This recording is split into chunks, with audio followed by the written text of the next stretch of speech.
Clara Suarez was born on February 3, 1958, in Bogotá, Colombia. Her father, an electrical engineer, was very ambitious and dreamed of someday moving to the United States. This desire had a huge influence on his daughter.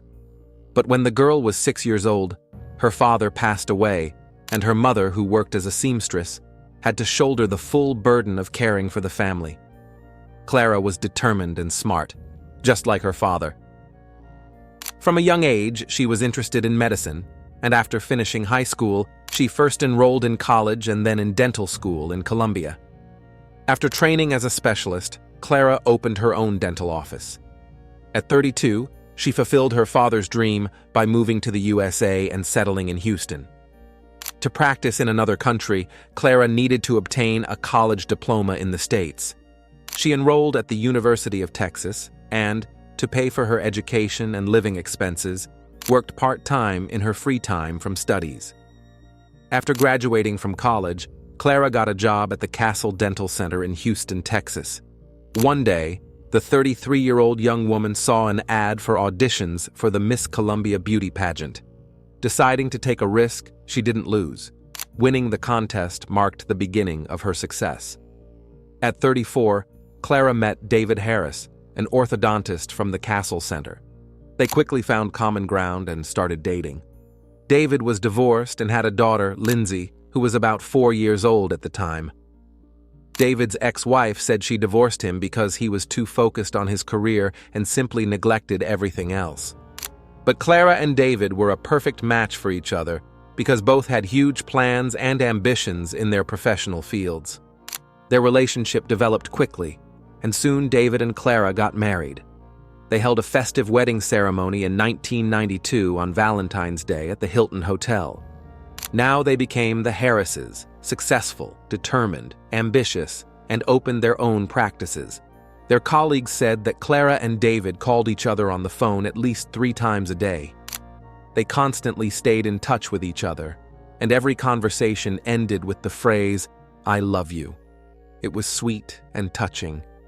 Clara and David seemed like the ideal couple. In 1993, Clara opened her own dental clinic. David often came to her office to help. Later, Clara helped David open an orthodontic clinic. In the end, over a few years, the spouses created a family dental empire that thrived, and they became quite influential people. In 1998, the couple bought a small mansion in the upscale suburb of Friendswood near Houston. Their home was luxurious, with 6 spacious bedrooms, top-class finishes, a long driveway, and a pool. The backyard overlooked a beautiful creek. In this area, there was even a private airstrip, as many neighbors had their own planes. In the same year, Clara gave birth to twin boys, Brian and Bradley. The Harrises' life was successful and happy. They built an empire and enjoyed every moment spent together. Help this channel grow. Like the video, try the new hype feature, leave a comment, and subscribe for more stories. This helps us a lot. Thank you. Clara said that her children were the most valuable thing she had. But the woman considered her silver Mercedes-Benz S430 to be the true symbol of success. For her, it was the embodiment of her dream, confirmation that she had achieved everything she dreamed of. Children, a beloved and loving husband, a home full of abundance. However, even with that, Clara's ambitions didn't end. She and her husband planned to open a mega office that would become a universal center for meeting all the dental needs of the population. While the Harrises built their empire, gossip began to spread in the small district where they lived. The private detective agency, Blue Moon Investigations, was overflowing with cases. People loved to gossip, especially the wealthy. Bobby Botch, the owner of Blue Moon, received many orders from wives suspecting their husbands of cheating. Her agency focused on women and mostly consisted of female employees. Usually, cheated wives turned to them. But there was one rare case when 2 men came to the agency, Chuck Knight and Steve Bridges. They wanted to find out if too close a relationship had developed between their wives, if there was a secret affair between them. The thing was, these 2 couples were best friends. They lived not far from each other. went to church together, and raised their children together. At some point, rumors spread around the neighborhood that the two women's relationship was much closer than just friendly. At first, Chuck and Steve didn't believe the rumors, but then they began to notice that something had indeed changed in their relationships with their spouses. They decided to hire a detective to follow their wives, Julie Knight and Gail Bridges. One evening, both women got together to go to the shopping mall for purchases, while their husbands stayed home to watch the children. The men asked the private detective to follow their spouses and check if they would really shop or go to some hotel instead of the mall to be alone, away from prying eyes. Bobby Botch took on the case and followed Julie and Gail all day. First to the shopping mall, then to McDonald's and a car dealership. After that, the women said goodbye and went to their respective homes. Bobby called the husbands and reassured them that their spouses had just had a shopping day. She didn't notice anything suspicious between them. So the case was closed. Julie and Gail were really just friends. The thing was, Texas had pretty strict rules. If a divorce happened due to the fault of one spouse, they automatically risked losing a large or almost entire share of the jointly acquired property. Apparently, Chuck and Steve just wanted to find a reason for divorce while keeping their money, homes, and everything else. 6 months later, in July 1999, Julie Knight and Gail Bridges, the wives of Chuck and Steve, appeared in Bobby Botch's office. They both wanted to file for divorce because they were being blackmailed with the claim that they had intimate relations between them. Julie thought her husband Chuck was hiding something. The women wanted surveillance set up on their husbands, but Gail backed out at the last minute. So Bobby took on following only Chuck. Of course, the detective didn't mention a word about the fact that Julie and Gail's husbands had previously come to her agency to set up surveillance as well. Bobby followed Chuck around the city, not really expecting results. However, a surprise awaited her. One day, Knight went to meet another woman. It turned out that Chuck was cheating on his wife with a married woman named Lori Wells. Lori was another close friend of Julie and Gail. They often hung out together and went to church. All three couples were in the same group and knew each other well. And in the end, it all resulted in all three couples deciding to separate. By the end of 2001, they had all completed their divorce proceedings. After separating from her husband, 38-year-old Gail Bridges took the children and moved to another district where she had a small house. She got a job as an administrator and secretary at the dental center where David Harris's main office was located. The young woman immediately appealed to David, and soon the center's employees noticed that the boss was clearly not indifferent to his secretary. In February 2002, Gail and David's relationship smoothly turned into a full-fledged affair. When you work in an office, it's easy to notice when something is going on between people. Diana Sherrill worked as a manager in several offices and knew both David and his wife Clara well. She even considered Clara her friend, so she was very angry when she learned that the new secretary had started an affair with the married boss.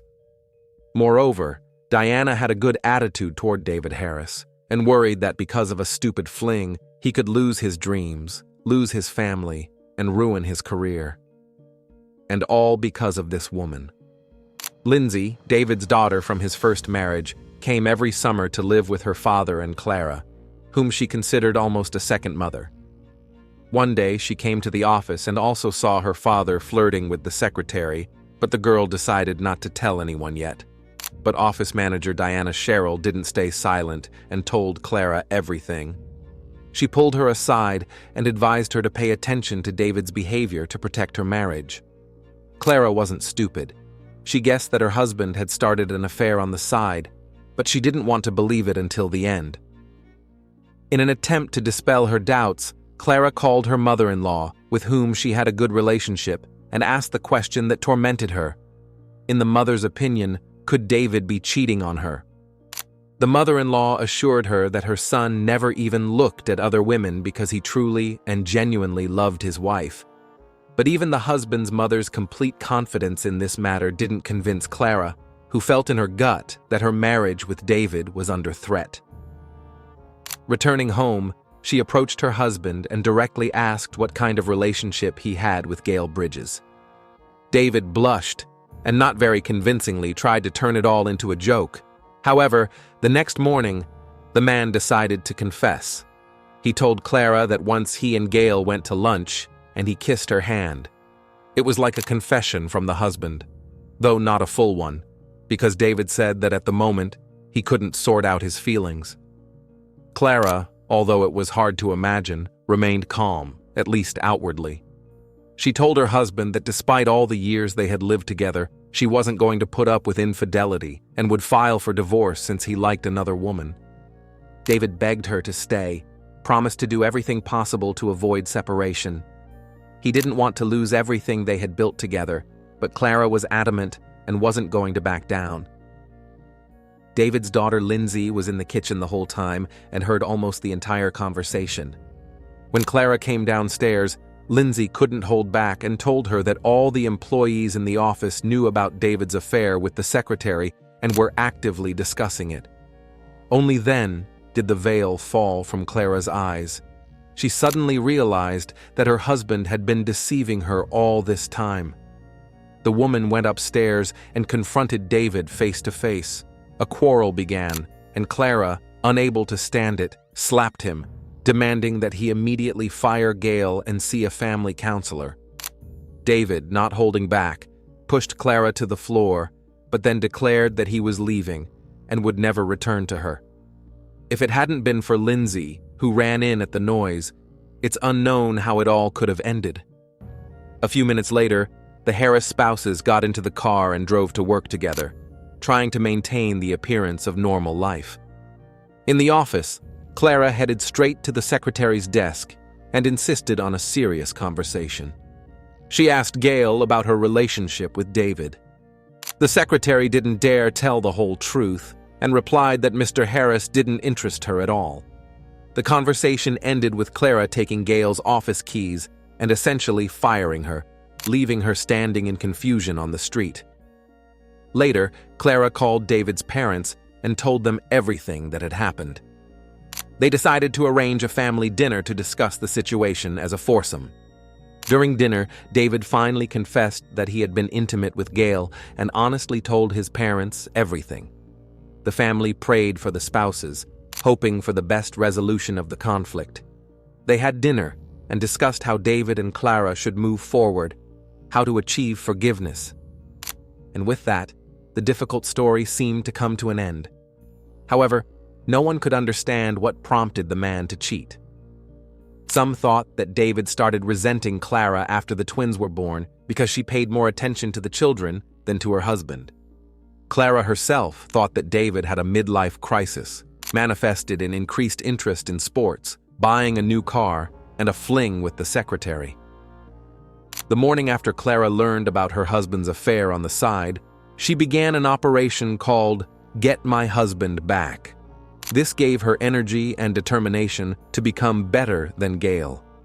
Clara went to a beauty salon and dyed her hair blonde, bought new lingerie, hired a personal trainer, and consulted a plastic surgeon about breast augmentation or liposuction. One evening, Clara and David went out to dinner to discuss the situation in a calm atmosphere. At the table, Clara unexpectedly asked what David liked about Gail. The question seemed like a trap. It appeared she wanted to know the truth, but it would surely anger or upset her. The man, intending to save the family, decided to be completely honest. He detailed to his wife the advantages and disadvantages of his mistress, and then her own.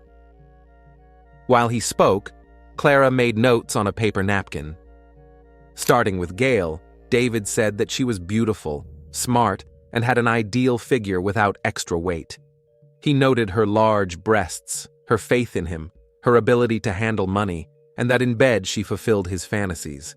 And as a disadvantage, he only mentioned her hands and legs, which seemed too masculine to him. When it came to Clara's turn, David said that she was beautiful, smart, and her hands and legs were better than Gail's. With that, the list of advantages seemed exhausted. Moving on to disadvantages, David was much more eloquent. He directly stated that Clara didn't allow him to do everything he wanted, that she constantly interrupted him, that she always planned everything. He called her a bad communicator, a pessimist, and added that she was wasteful with money. Clara calmly noted her minuses, but David got carried away, declaring that he considered his wife too large and that this fullness negatively affected their intimate life. It's unknown how that evening ended, but the next day Clara announced at work her voluntary resignation. She decided to take advantage of the moment and focus on her own transformation, on saving the marriage, and on the family. After that, David told Clara that he wanted to personally talk to Gail and finally break off the relationship. Clara suggested he just call, but David insisted on a personal meeting. His wife agreed. David called Gail, and Clara, of course, listened on speakerphone. They agreed to meet for dinner on Wednesday evening. Clara planned to come with her husband, wait outside, and observe the conversation. However, David wanted her to come inside with him. When David's daughter Lindsay found out about this, she insisted that Clara take her along. The girl was also interested in sitting in the restaurant and watching the former lovers, but David didn't like the idea. He decided that he would go to the meeting alone. In the end, that's what happened. The week passed in anxious thoughts. Clara, immersed in her thoughts, built the wildest assumptions, as sometimes happens. She recalled city rumors that Gail had intimate relationships with women, and it dawned on Clara. What if the secretary was seducing David only for his money, to then live in luxury with her real partner? However, before telling David about this, Clara needed proof. She couldn't just go and declare that in reality, Gail didn't love men, but preferred women. She needed to confirm it personally. And Mrs. Harris turned to the agency called Blue Moon Investigations. Clara called the well-known Bobby Botch and laid out her dramatic story. As a first step, she asked to eavesdrop on the upcoming Wednesday conversation between David and Gail about the breakup, and the Blue Moon employees gladly took on the case. So, Wednesday evening arrived. According to the plan, Mr. Harris was supposed to go straight from work to the restaurant, but Clara wasn't sure of his honest intentions, so she called one of the office employees, her friend, and asked her to follow David. That's how the cheated wife learned that her husband was heading not to the restaurant at all, but to Gail's house. This was a surprise for Clara. The woman flew into a rage and decided to sort out the situation herself. According to Clara, after finishing the conversation, she finished a bottle of wine, got the address of her rival, grabbed the car keys, and set off. David's daughter Lindsay decided to join her. The two of them got into the car and set off on Harris's trail. Lindsay was driving. First, the women went to Gail's house, but David's car wasn't there. Then they went to the restaurant where the meeting was supposed to take place, but the lovers weren't there either. After that, Clara and Lindsay stopped at another restaurant, but again found no one. Clara was getting more irritated and nervous, not knowing where her husband and his mistress were. In the end, she called the Blue Moon Investigations Department and clarified the location of her unfaithful spouse. But the operator replied that they feared an inadequate reaction from her, so they couldn't provide detailed information.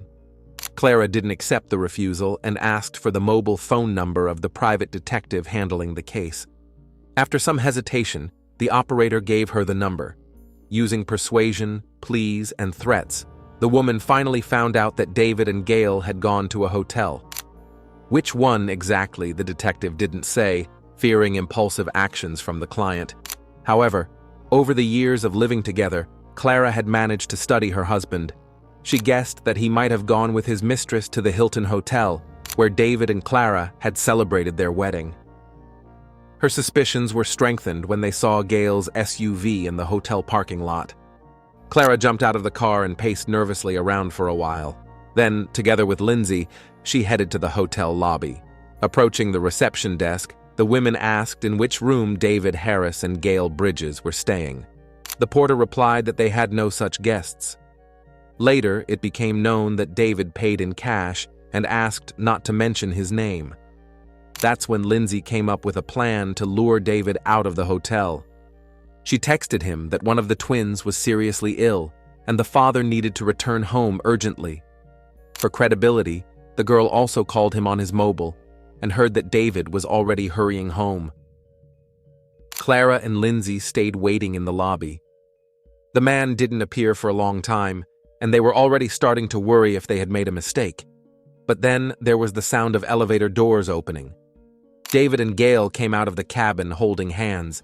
When Clara saw this, she lost her self-control. She started shouting that David was her husband. Then she rushed at Gail and grabbed the homewrecker by the hair, intending to hit her as hard as possible. While Clara was yanking her rival, Lindsay found herself in the center of events.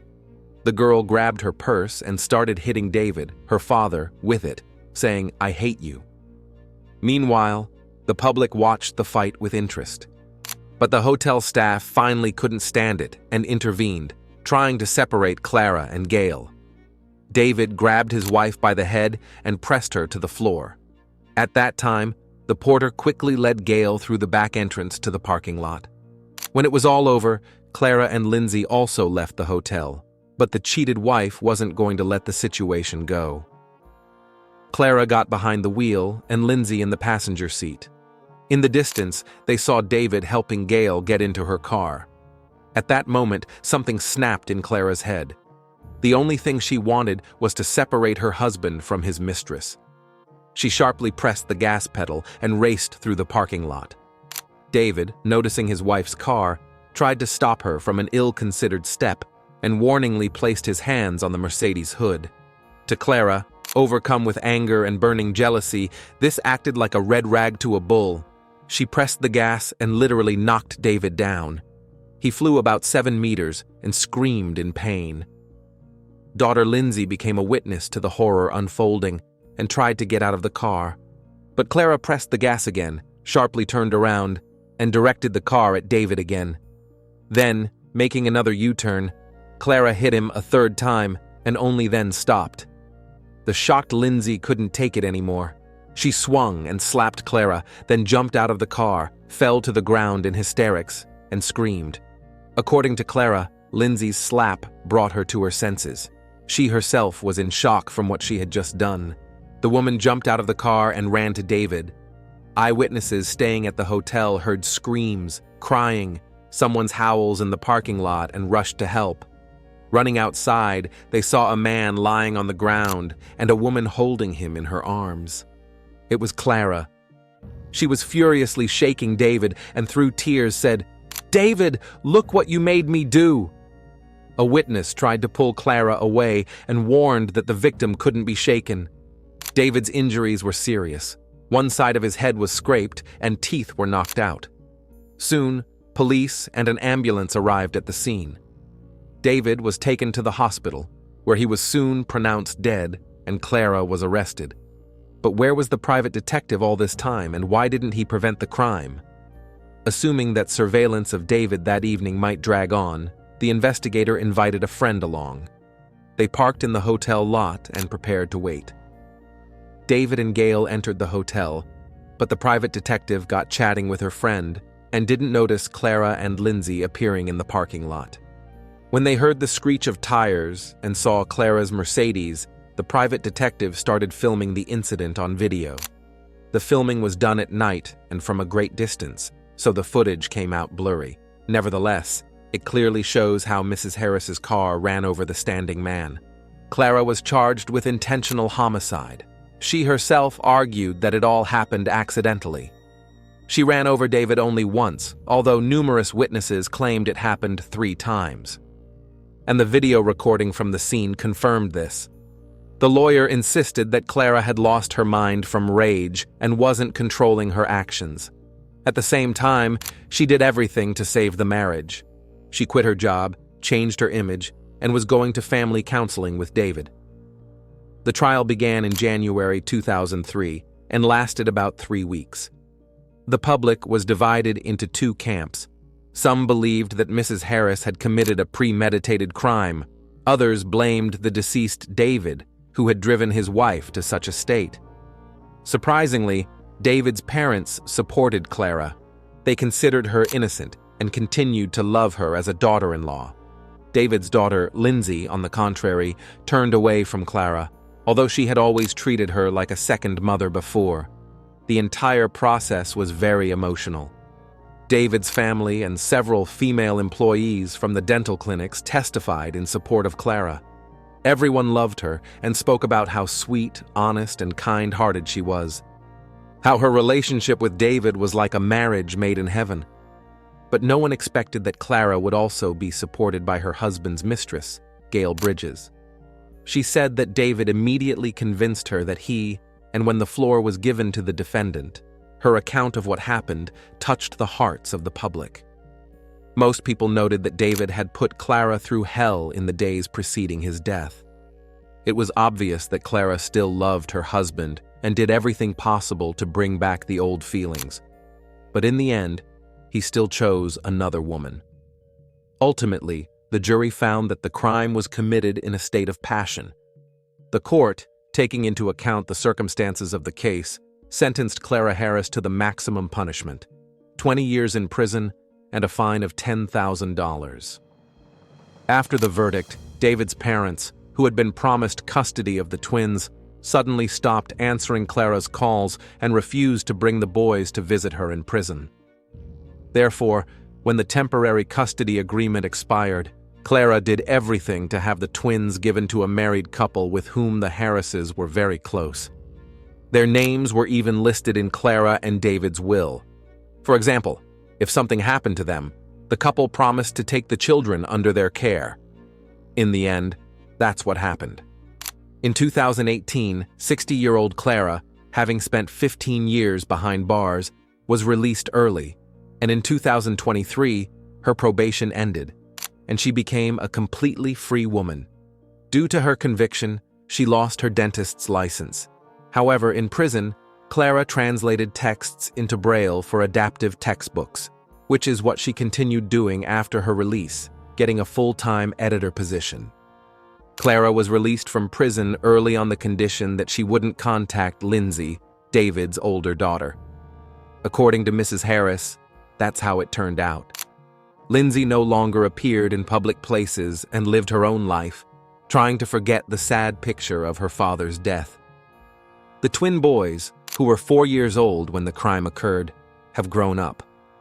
Now they are about 27 years old. They forgave their mother and now spend a lot of time with her. David's parents passed away in 2017 before Clara's release from prison. Gail Bridges tried not to attract attention after the trial. The woman suffered from severe post-traumatic stress disorder and depression. To improve her health, she underwent a course of therapy. And yet, jealousy and anger are very dangerous. And when a person is in that state, it's hard to predict their actions. If you have finished watching, you are a real fan of true crime. Subscribe to the channel, turn on the bell notifications, and put the like. See you in the next video.